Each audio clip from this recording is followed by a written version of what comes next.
Morning, જય શ્રી કૃષ્ણ। તો ઉઠવામાં તકલીફ પડે એવા દિવસો ચાલુ થઈ ગયા છે। કડકડતી ઠંડી ચાલુ થઈ ગઈ, શું કહેવું?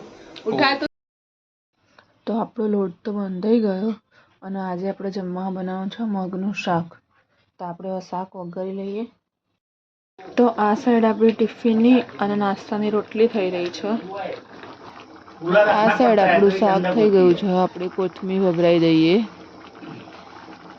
ટિફિન તો બની ગયું છે, આપણે આપણા શસ્ત્રો ઉઠાવી લીધા છે, હવે કચરા પોતું કરવાનું। તો આપણું ટિફિન બની ગયું છે, મગનું શાક, રોટલી અને ભાત। તો હવે આપણે ઓફિસ જઈએ, પછી આપણે સાંજે મળીએ। ટાઈમ સાયકલ લઈને નીચે જઈએ છે ચલાવવા માટે, નહીં મીસુ? घर ले गया था का। તો ફાઇનલી અમે નીચે આવી ગયા છે મિસ્સિકાને સાયકલ લઈને આંટો મરાવવા માટે।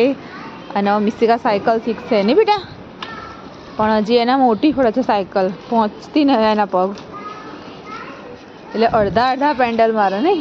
ચલો ચલાવો, સીધી સીધી ચલાવીને પહેલાં, પણ વાળવાનું ના હોય પહેલા જ દિવસે, સીધી ચલાવવાની હોય। ચલાવો ચલો। આપણે સાયકલ ચલાવીને તો ઉપર આવી ગયા મિસ્સિકા બેનને લઈને, અને આપણે આ શાક સમારી દીધું સવાર માટે, એટલે સવારે મોડું ના થાય। તો અહીં આપણે આપણા મિની વ્લોગનો એન્ડ કરીએ છીએ। ગુડ નાઇટ, જય શ્રી કૃષ્ણ। આપણે ફરીથી મળીશું કાલે।